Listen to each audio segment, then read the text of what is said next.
প্রত্যেকটা ঘরে চালুর পরে পানি। এরা সবাই আশ্রয়কেন্দ্রে আশ্রয় নিছে, পর্যাপ্ত খাবারের অভাব। আমরা আশ্রয়কেন্দ্রে আছি, এখানে ভীষণ কষ্টে আছি। আমার ঘর বাড়ি সব ডুবে গেছে। পার্বত্যাঞ্চলে বন্যার অবনতি, একজনের মৃত্যু। চট্টগ্রাম বোর্ডের 16 জুলাই পর্যন্ত এইচএসসি পরীক্ষা স্থগিত, দুর্গত এলাকায় সেনাবাহিনী মোতায়েন।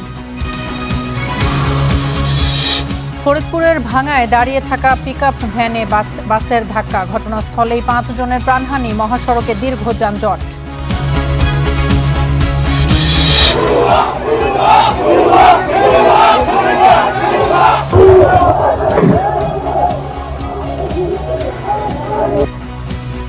ভোলায় নকলে বাধা দেয়ায় পুলিশের সঙ্গে এইচএসসি পরীক্ষার্থীদের সংঘর্ষ, লাঠিচার্জ, টিয়ারশেল নিক্ষেপ, 2 পুলিশ সহ আহত 10। জাতিকে আমরা কথা দিয়েছি, লড়াই আমরা করে যাব, গণভোট বাস্তবায়নে বাধ্য করব ইনশাআল্লাহ। গণভোটের রায় বাস্তবায়নে সরকারকে বাধ্য করা হবে, রংপুরে বিরোধী দলীয় নেতা। এনসিপির পদযাত্রায় নির্বাচনে ফল চুরির অভিযোগ। রাজধানীর মোহাম্মদপুরে বাসায় ঢুকে ব্যবসায়ীর উপর হামলা, ভিডিও কলে দেখানো হয় বড় ভাইকে, মামলায় আসামি 15 জন। বন্যার আরও অবনতি হয়েছে বান্দরবানে। জেলা শহর সহ নতুন করে প্লাবিত বেশ কিছু এলাকা, জলাবদ্ধতা, সেতু এবং পাহাড় ধসে ব্যাহত যোগাযোগ ব্যবস্থা। গত 24 ঘন্টায় বৃষ্টি হয়েছে 88 মিলিমিটার। আকাশ মার্মাকে সঙ্গে নিয়ে নিবিড় সাহার প্রতিবেদন।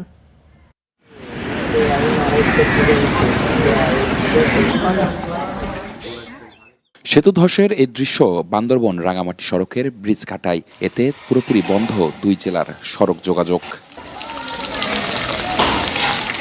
গত 24 ঘন্টায় বৃষ্টি উজানের ঢলে তলিয়েছে বান্দরবনের নতুন নতুন এলাকা।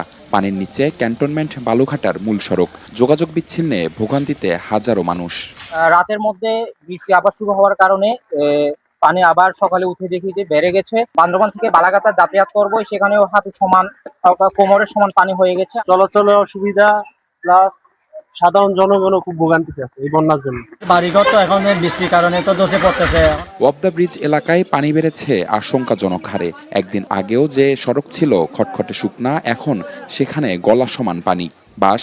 বাঁশ কাঠের ভেলায় এখন বানভাসীদের ভরসা।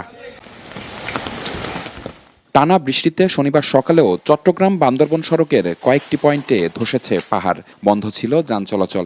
বৃষ্টি বাড়লে পরিস্থিতি আরও খারাপ হওয়ার শঙ্কায় বাসিন্দারা। অবশ্যই বিপজ্জনক, কারণ পাহাড়ের আপনি মাটির গঠন দেখলে দেখবেন এখানে 3 ধরনের মাটি থাকে। তো বিশেষ করে লাল মাটির যেগুলো, এই লাল মাটিগুলো ভারী বৃষ্টি হলে সবসময় ভেঙে পড়ার একটা ভয় থাকে। পরিস্থিতি খারাপ দেখে আমরা বাইকটা আসলে এখানে থেমে গেছি, কারণ সামনে আরো কি পরিস্থিতি, ভয়াবহ পরিস্থিতি হতে পারে এটা তো বলতে পারতেছি না।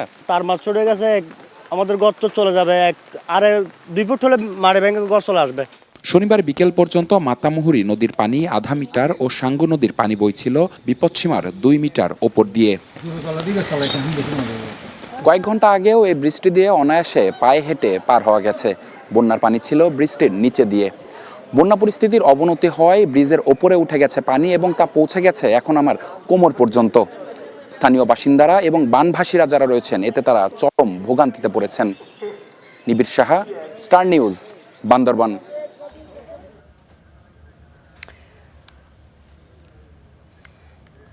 টানা বর্ষণের পর সৃষ্ট বন্যায় পার্বত্যাঞ্চল এবং কক্সবাজারে দুর্বিষহ জনজীবন। সুপেয় পানির সংকটে চরম দুর্ভোগে পড়েছেন বাসিন্দারা। সড়ক ডুবে গিয়ে ব্যাহত হচ্ছে নিত্য পণ্যের সরবরাহ। পানির নিচে ঘরবাড়ি, ডুবে আছে রাস্তাঘাট, দুর্বিষহ জীবন পানিবন্দী মানুষের। কক্সবাজারে থেমে থেমে এখনও হচ্ছে বৃষ্টি।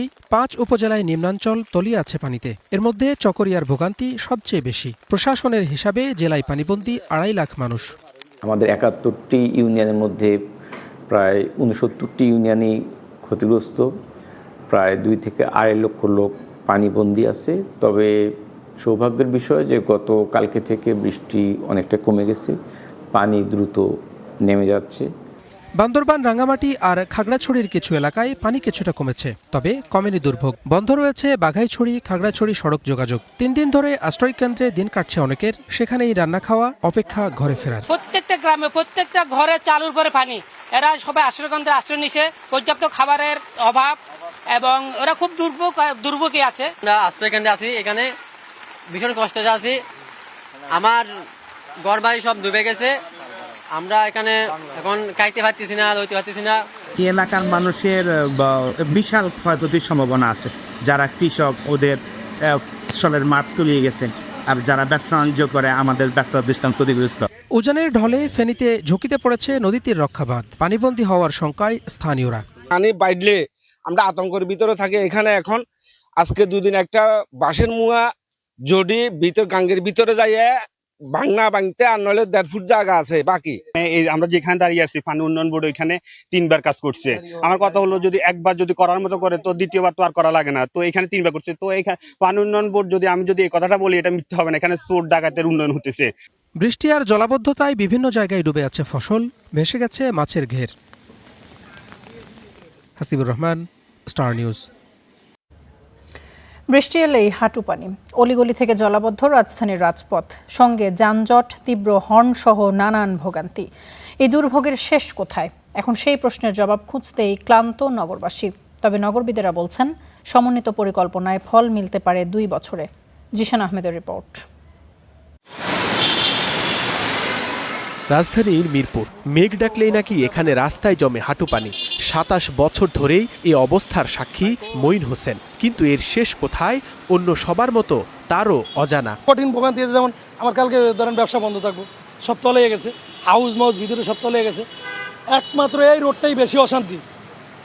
10 মিনিট থেকে 20 মিনিট পিছিয়ে হলে সব তলে রোডঘাট হোমা নিয়ে যায়। সারা জীবনই দেখতেছি মিরপুরের এই একই অবস্থা। গাড়ি ধোয়ার এই ছবি দেখে বোঝা মুশকিল এটি খালনা চলাচলের রাস্তা। এই জলজটে সড়কে যানজটে কাটে ঘন্টার পর ঘন্টা, তারপরও থেমে যাওয়ার সুযোগ নেই।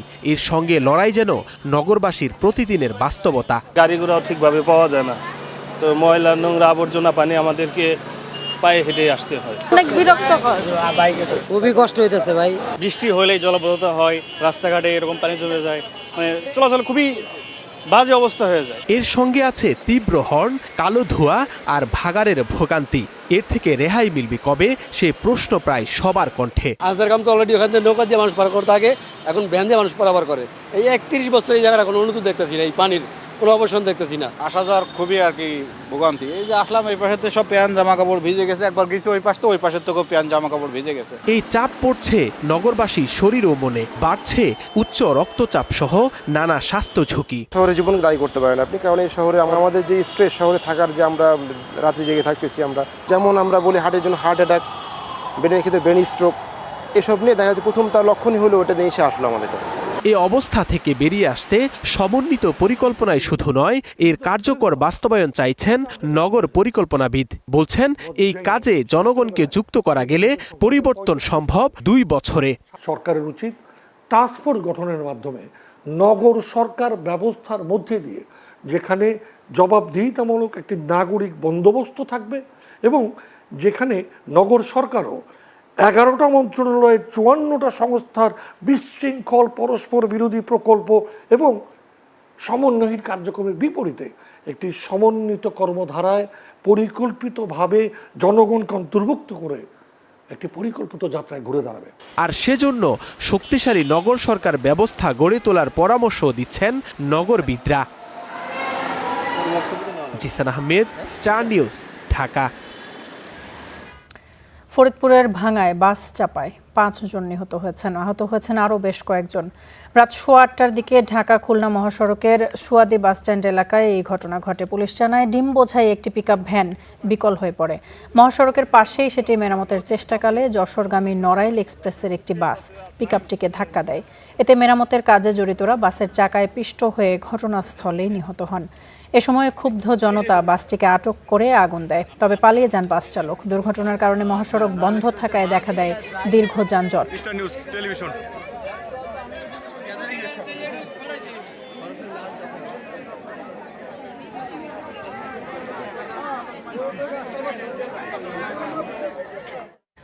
দর্শক, দুর্ঘটনার বিষয়ে আরও জানতে দুর্ঘটনাস্থল থেকে যুক্ত হচ্ছে আরিফুজ্জামান হিমনের সঙ্গে। হিমন, এই মুহূর্তের পরিস্থিতি জানতে চাই, যারা নিহত হয়েছেন তাদের নাম পরিচয় জানা গেছে কিনা এবং বাস চালককে আটক করা গেছে কিনা, কোনো মামলা হয়েছে কিনা?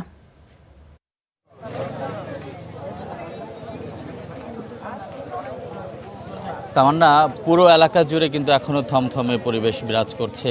মানুষ, স্থানীয়রা কিন্তু এখানে এখনও সড়কে অবস্থান করছে। তাদের ভিতর যে একটি অতিরিক্ত শোক, সেটি কিন্তু আসলে বিদ্যমান। তারা এই শোকের বহিঃপ্রকাশ কিন্তু এই দুর্ঘটনার পর বাসে আগুন দেওয়ার মাধ্যমে কিন্তু এই প্রকাশ তারা ঘটিয়েছে।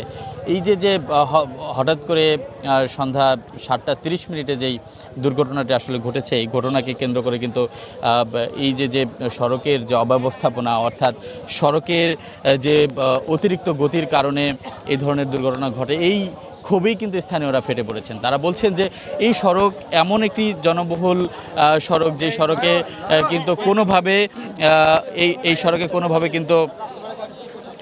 কোনোভাবেই যে স্পিড ব্রেকার থেকে শুরু করে কোনো অব্যবস্থাপনা আসলে নাই। তারা কিন্তু এই ক্ষোভ কিন্তু আসলে প্রকাশ করছে। আমি যদি এই ঘটনার পিছনের প্রেক্ষাপটটা একটু বর্ণনা করি, বেলা 3টার দিকে একটি ডিমবাহী পিকআপ, এই যে আমি যে স্থানটাতে দাঁড়িয়ে আছি, এখানে কিন্তু ট্রাকের যে চাকা ছুটে কিন্তু ওই সড়কের উপরেই কিন্তু ট্রাকটি আসলে উল্টে যায়।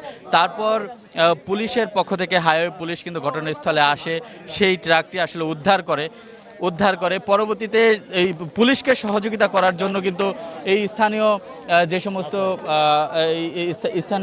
স্থানীয়রা কিন্তু পুলিশকে সহযোগিতা করার জন্য আসে। এই ট্রাকটি আসলে উদ্ধার করার জন্য যখন স্থানীয়রাও আসে, সেই স্থানীয়দেরই কিন্তু পিছন দিক থেকে একটি যশোরগামী একটি নড়াইল এক্সপ্রেস সজোরে ধাক্কা দেয়। তখনই সেখানে যারা আসলে পথচারী ছিল, যারা উদ্ধার কাজে আসলে লিপ্ত ছিল, সেই উদ্ধারকর্মীরাই কিন্তু আসলে নিহত হন। এই ক্ষোভেই কিন্তু তারা আসলে ফেটে পড়েছে। আপনি দেখছেন যে আমার পিছনে এখনও কিন্তু আগুন জ্বলছে। এই যে ঘাতক ট্রাক, সেই ট্রাকটি আগুন জ্বালিয়ে দেওয়া হয়েছে এবং এখনও সড়কে কিন্তু স্থানীয়রা অবস্থান করছে। তবে এই ব্যাপারে এখন পর্যন্ত কিন্তু কোনো আসলে মামলা হয়নি, উদ্ধার কার্যক্রম চলমান আছে। তামান্না। হেমন্ত, ধন্যবাদ আপনাকে। নিশ্চয়ই পরবর্তীতে আরও তথ্য জানবার জন্য আপনার সঙ্গে আবারও যুক্ত হব। এইচএসসি পরীক্ষা শেষে কেন্দ্রের গেটে চলে হামলা, ভাঙচুর এবং ইট পাটকেলের তাণ্ডব। অনাকাঙ্ক্ষিত এমন ঘটনায় থমথমে পরিস্থিতি। ভোলার চরফ্যাশনের ফাতেমা মতিন মহিলা কলেজ কেন্দ্রে এই অবস্থা। পরীক্ষায় আইসিটি প্রশ্ন কঠিন হওয়া এবং নকলের সুযোগ না পাওয়ায় পরীক্ষার্থীদের এই হামলা এবং ভাঙচুর বলে দাবি করে প্রশাসন। পরিস্থিতি নিয়ন্ত্রণে পুলিশ টিয়ার গ্যাস ছোড়ে। এই ঘটনায় শিক্ষক, কর্মচারী এবং পুলিশ সহ আহত হয়েছেন অন্তত 10 জন। এইভাবেই ভোলার চরফ্যাশনে পরীক্ষা কেন্দ্রে ভুয়া স্লোগান দিয়ে কেন্দ্রের সামনে এসে জড়ো হয় প্রায় 2 শতাধিক পরীক্ষার্থী। পরীক্ষা শেষ করে কেন্দ্র থেকে বেরিয়ে আসেন 884 জন এইচএসসি পরীক্ষার্থী। পরে কলেজ প্রাঙ্গণে ডিম ও ইট পাটকেল নিক্ষেপ করে তারা। কেন্দ্রের উত্তর পশ্চিম পাশের 2টি গেট ভেঙে ভেতরে প্রবেশ করে অধ্যক্ষের কার্যালয়ে লক্ষ্য করে চলে হামলা। এতে পুরো কেন্দ্রে আতঙ্ক ছড়িয়ে পড়ে। লেখাপড়া করবে না, তারা চাকরি বাকরি করবে, তারা কি দিবে দেশকে বলুন তো? এরা চায় পাতা দেখে খাতায় লিখতে, সেটা আমাদের পক্ষে কখনোই সম্ভব না।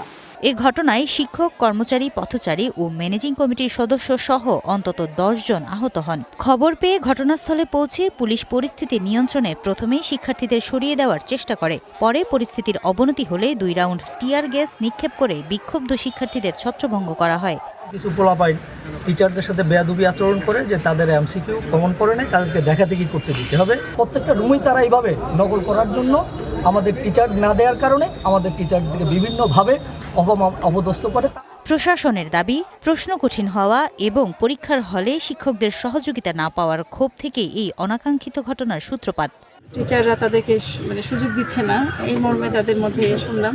এরপরে শুনলাম যে বিভিন্ন রকম অনাকাঙ্ক্ষিত পরিস্থিতি তৈরি হয়েছে। তো পরবর্তীতে পুলিশ পরিস্থিতি নিয়ন্ত্রণে এনেছে। এখন পর্যন্ত পরিস্থিতি ঠিক আছে, স্বাভাবিক আছে।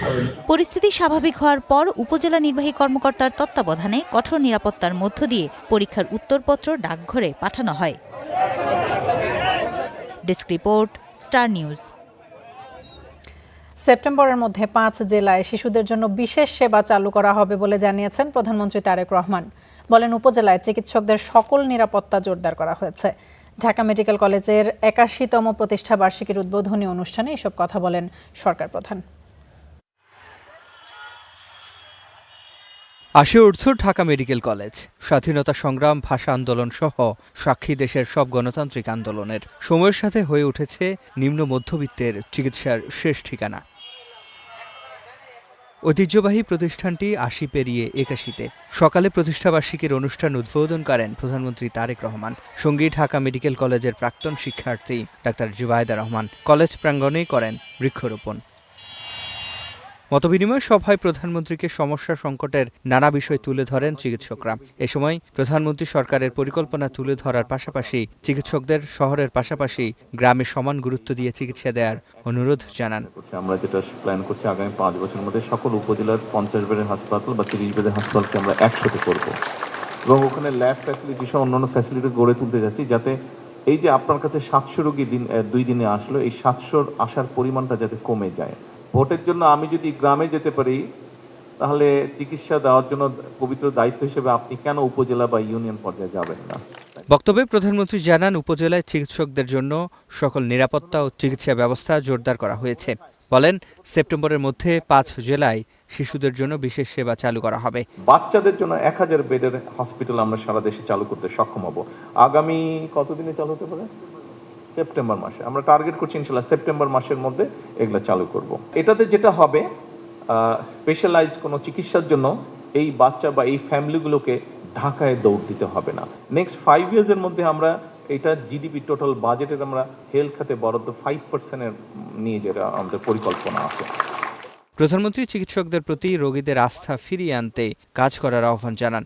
চিকিৎসকদের উপরে সম্পূর্ণ আস্থা এবং বিশ্বাস রাখবে ইনশাআল্লাহ ভবিষ্যতে। সিফাত শাহরিয়ার, স্টার নিউজ, ঢাকা।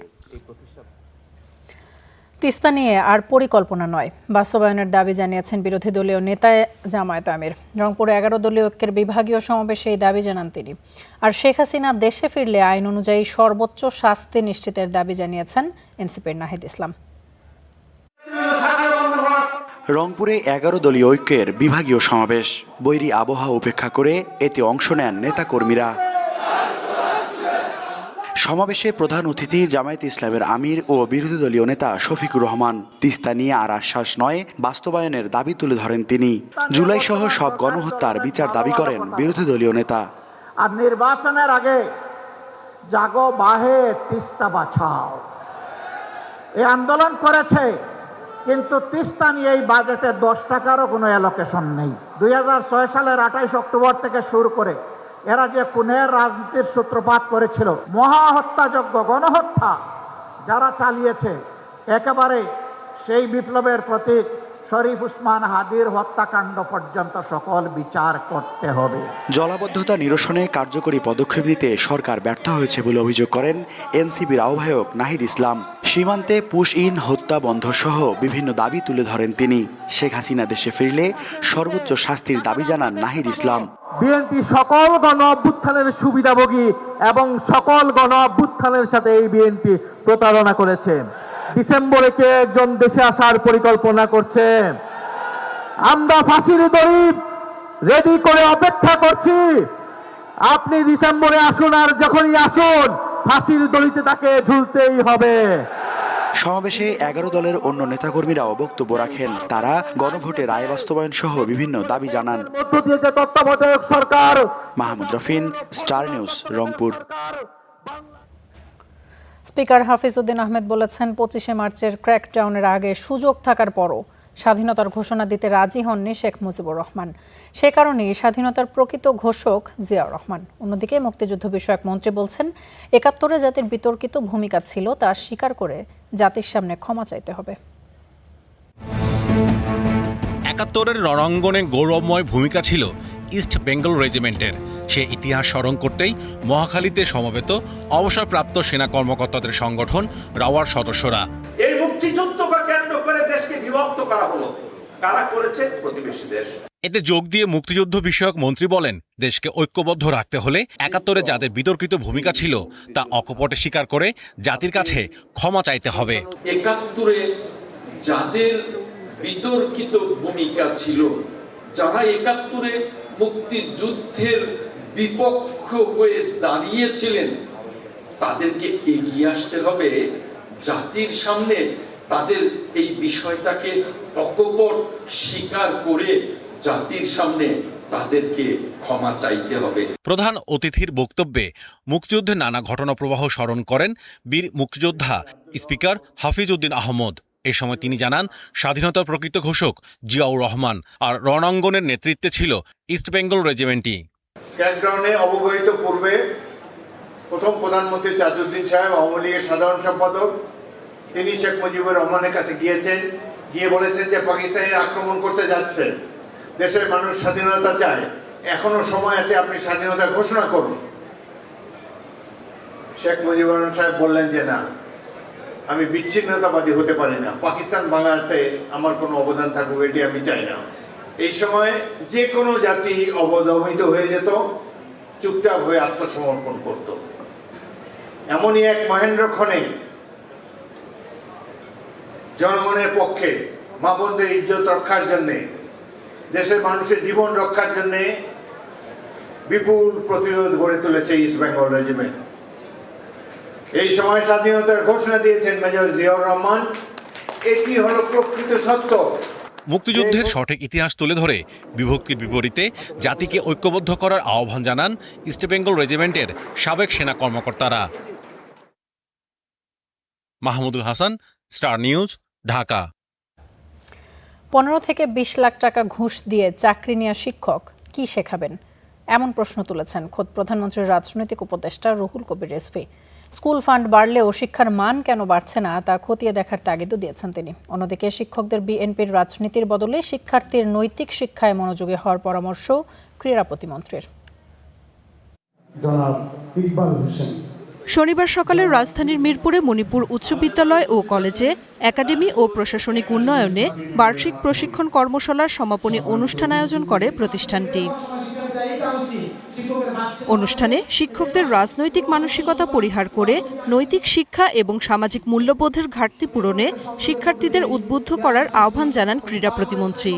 শিক্ষার পাশাপাশি স্বশিক্ষিত হওয়া কিন্তু তার চেয়ে বেশি জরুরি, এবং সেটার সাথে জড়িত রয়েছে আমাদের সেই নৈতিক শিক্ষা, সামাজিক মূল্যবোধ।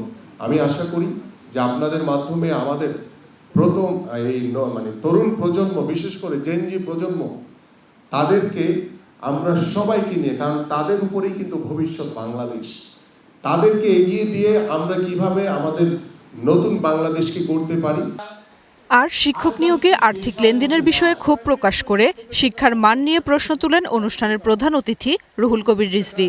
20 লাখ টাকা ঘুষ দিয়ে যদি প্রাইমারি স্কুলের হেডমাস্টার অথবা একটা মাধ্যমিক স্কুলের শিক্ষক হতে হয়, তাহলে সে কি শেখাবে? তার নৈতিকতা কোন জায়গায় থাকবে? এটা হচ্ছে, আমরা খবরের কাগজেও শুনি, আজ থেকে 40, 50, 30 বছর আগেও ভাবা যেত না। তারা ডেডিকেশন নিয়ে ভালো চাকরি ছেড়ে দিয়ে অনেকে স্কুলে শিক্ষকতা করতেন, যে তারা গড়ে তুলবেন একটা প্রজন্মকে, সেটির প্রচণ্ড অভাব। শিক্ষকদের জাতিগড়ের কারিগর উল্লেখ করে বক্তারা বলেন, দক্ষ শিক্ষক ছাড়া সমৃদ্ধ দেশ গড়া সম্ভব নয়। হাজারের মতো শিক্ষার্থী রয়েছে। Nafia Farzana, star news. অতীতের সরকার ভোট চুরি করত, কিন্তু বর্তমান সরকার ভোটের ফলাফল চুরি করেছে বলে মন্তব্য করেছেন এনসিপির দক্ষিণাঞ্চলের মুখ্য সংগঠক হাসনাত আব্দুল্লাহ। আর 100 বছরের ইতিহাসে শেখ হাসিনার মতো কেউ লজ্জাজনকভাবে পালিয়ে যাননি, এমনকি এমন পরিস্থিতিতে পাকিস্তানও পড়েনি বলে মন্তব্য করেছেন সার্জিস আলম। জুলাই আন্দোলনের দ্বিতীয় বর্ষপূর্তি ঘিরে চাঁদপুর এবং চাঁপাইনবাবগঞ্জে পদযাত্রা এবং পথসভায় এসব মন্তব্য করেন তারা। সমালোচনা করেন ক্ষমতাসীন দলের, দাবি জানান রাষ্ট্র সংস্কারেরও। দেশব্যাপী জুলাই পদযাত্রার অংশ হিসেবে চাঁদপুরে জাতীয় নাগরিক পার্টির আয়োজনে পদযাত্রা। মিছিলটির নেতৃত্বে জুলাই গণঅভ্যুত্থানের অন্যতম নেতা হাসনাত আব্দুল্লাহ। শহরের বাস স্ট্যান্ড থেকে শুরু হয় পদযাত্রা। অংশ নেন কেন্দ্রীয় ও স্থানীয় নেতৃবৃন্দ। বিভিন্ন গুরুত্বপূর্ণ স্থান ও সড়ক ঘুরে ফের একই স্থানে শেষ হয় পদযাত্রাটি। এরপর সেখানে অনুষ্ঠিত হয় সংক্ষিপ্ত পথসভা। এ সময় এনসিপির দক্ষিণাঞ্চলের মুখ্য সংগঠক হাসনাত আব্দুল্লাহ সরকারের সমালোচনা করে বলেন, অতীতে ভোট চুরি হতো, কিন্তু বর্তমান সরকার ভোটের ফলাফল চুরি করেছে। আমরা দেখেছি সরকার গণভোটের বিপক্ষে অবস্থান নিয়ে যে 70% মানুষ হ্যাঁ ভোটের পক্ষে অবস্থান নিয়েছিল, ফলাফল প্রকাশের পরে অতীত সরকারের মতো এই সরকার ফলাফল চুরি করেছে। অতীতের সরকার ভোট চুরি করত, কিন্তু এই সরকার ভোটের ফলাফল চুরি করেছে। দেশব্যাপী ঘোষিত কর্মসূচির অংশ হিসেবে চাঁপাইনবাবগঞ্জেও অনুষ্ঠিত হয় পদযাত্রা। শনিবার সন্ধ্যা ৬টার দিকে এনসিপির কেন্দ্রীয় নেতারা রহনপুরে পৌঁছান। বৃক্ষরোপণের মাধ্যমে শুরু হয় কর্মসূচি। পরে রহনপুর কলেজ মোড় থেকে শুরু হয়ে বিভিন্ন সড়ক ঘুরে রেল স্টেশন মোড়ে গিয়ে পদযাত্রাটি শেষ হয়। সংক্ষিপ্ত সমাবেশে বক্তব্য দেন এনসিপির উত্তরাঞ্চলের মুখ্য সংগঠক সার্জিস আলম। পদযাত্রা ও সমাবেশ থেকে গণভোটের রায় বাস্তবায়ন ও রাষ্ট্র সংস্কারের দাবি জানানো হয়। আহ্বান জানানো হয় নেতাকর্মীদের ঐক্যবদ্ধ থাকার। Desk report, star news.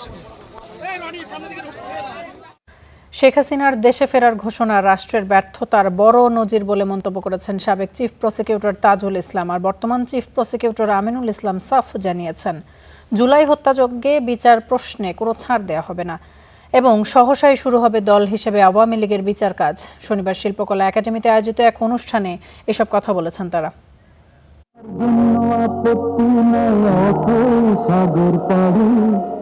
July স্মৃতিকে ধরে রাখতে বাপ্পি খানের রচনা ও সুরে ও জনপ্রিয় শিল্পী এসআই টুটুলের কণ্ঠে প্রকাশ হলো জুলাই স্মৃতি ফাউন্ডেশনের প্রথম প্রযোজনা ওগো আমার বাংলাদেশ।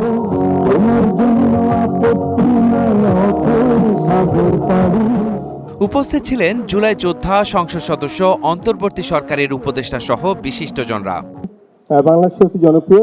এ সময় রক্তস্নাত জুলাইয়ের 2 বছর পরও বিচারের দৃশ্যমান অগ্রগতি না হওয়ায় ক্ষোভ প্রকাশ করেন বক্তারা। ক্রাইমস এগেইনস্ট হিউম্যানিটির বিচার শুরু হয় সুপ্রিম কমান্ডারকে দিয়ে। সেই কারণে সমস্ত অপরাধের নিউক্লিয়াস যার নির্দেশে, যার কারণে, যাকে ক্ষমতায় রাখার স্বার্থে এত বড় অপরাধ সংগঠিত হয়েছিল বাংলাদেশে, সেই শেখ হাসিনার বিচার সবার আগে হয়েছে এবং তার মৃত্যুদণ্ড হয়েছে। বাকি যারা পাইপলাইনে আছে প্রত্যেকের বিচার করতে হবে। দেশে বিভাজন সৃষ্টির চেষ্টা চলছে জানিয়ে চিফ প্রসিকিউটর আমিনুল ইসলাম বলেন, জুলাই শক্তিকে ঐক্যবদ্ধ থাকতে হবে। আমরা যেন এমন কিছু না করি যে আমাদের মধ্যে বিভাজন তৈরি হতে পারে এবং যে গোষ্ঠী যারা চায় না এই বিচার হোক, যারা চায় আবার উকিঝুঁকি দিয়ে এই দেশে আবার ফেরত আসতে চায়, তাদের লক্ষ্য, তাদের উদ্দেশ্য যেন হাসিল হতে না পারে, সেই জন্য সর্বাবস্থায় আমাদের মধ্যে ঐক্য যে কোনো মূল্যে বজায় রাখতে হবে। জুলাইয়ের চেতনাকে ভুলিয়ে দেয়া নানা ষড়যন্ত্র হচ্ছে জানিয়ে শত্রুদের পরিকল্পনাকে নস্যাৎ করতে সবাইকে সজাগ থাকার আহ্বান জানান বক্তারা। মাহাদি হাসান, স্টার নিউজ, ঢাকা। 4 জেলার সীমান্তে ফের পুশিন চেষ্টা চালিয়েছে বিএসএফ। এর মধ্যে লালমনিরহাটে 2 দফায় 9 জনকে বাংলাদেশে ঠেলে পাঠানোর চেষ্টা করা হয়েছে। 3 জনকে আটক করেছে স্থানীয়রা। এছাড়া জয়পুরহাটে 3, পঞ্চগড়ে 13 এবং দিনাজপুরে 4 জনকে পুশ ইনের চেষ্টা ব্যর্থ হয়েছে বিজিবির বাধায়।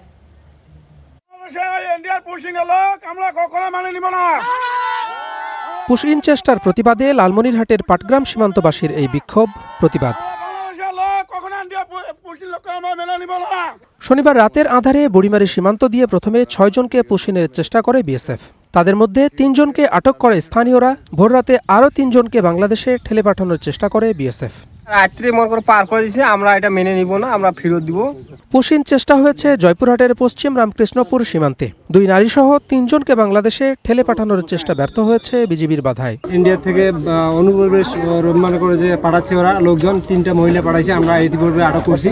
আমি রাত 3টার সময় যখন খবর পাই যে এই পাশ থেকে 3 জন কিছু পুশব্যাক হচ্ছে, তৎক্ষণাৎ আমি আমাদের ধবলসুতি বিওপিকে ক্যাম্প কমান্ডারকে ফোন দিলে ক্যাম্প কমান্ডার 5 মিনিটের মধ্যে আমার বরাবরে টহল পার্টি পাঠিয়ে দেয়। আমরা ক্যাম্প কমান্ডার টহল পার্টির সহযোগিতায় আমরা ওই পুশব্যাক 3 জনকে আটক করি।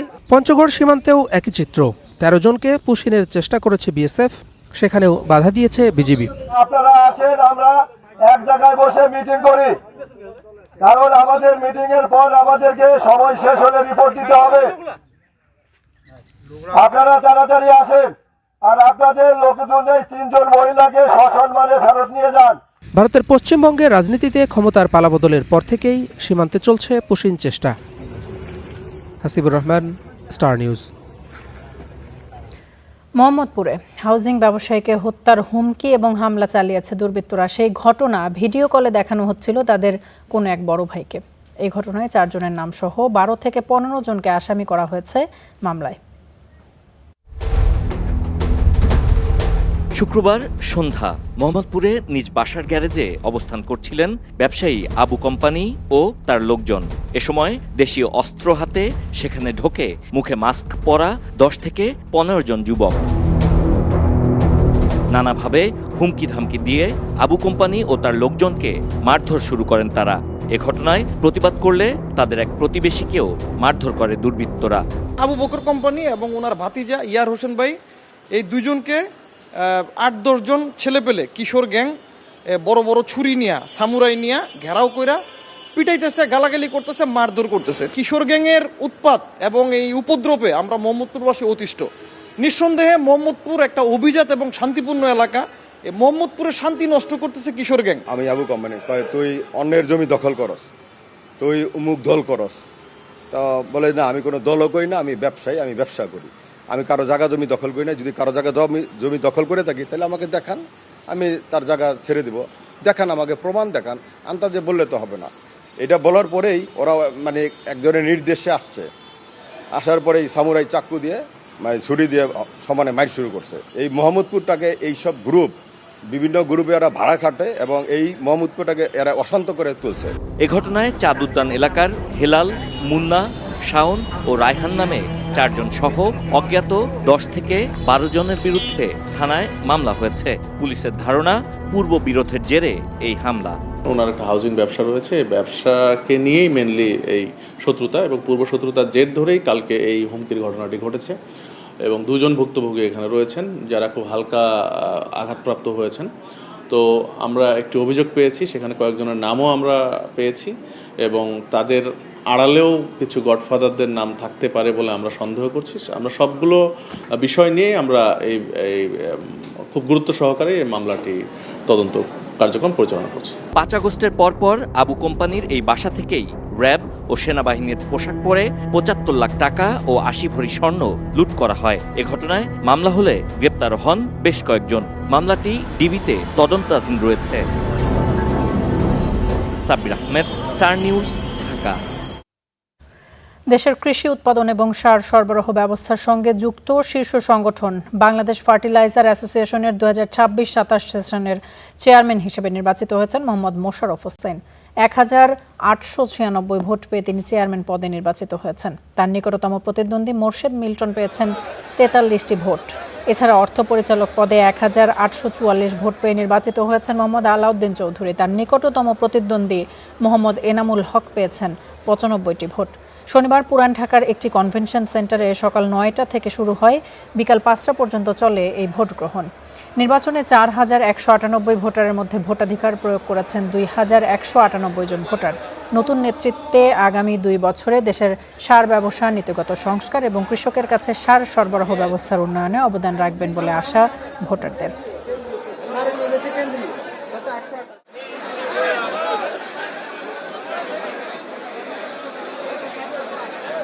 এই ছিল স্টার নিউজ প্রাইমে। এতক্ষণ সাথে থাকার জন্য ধন্যবাদ সবাইকে।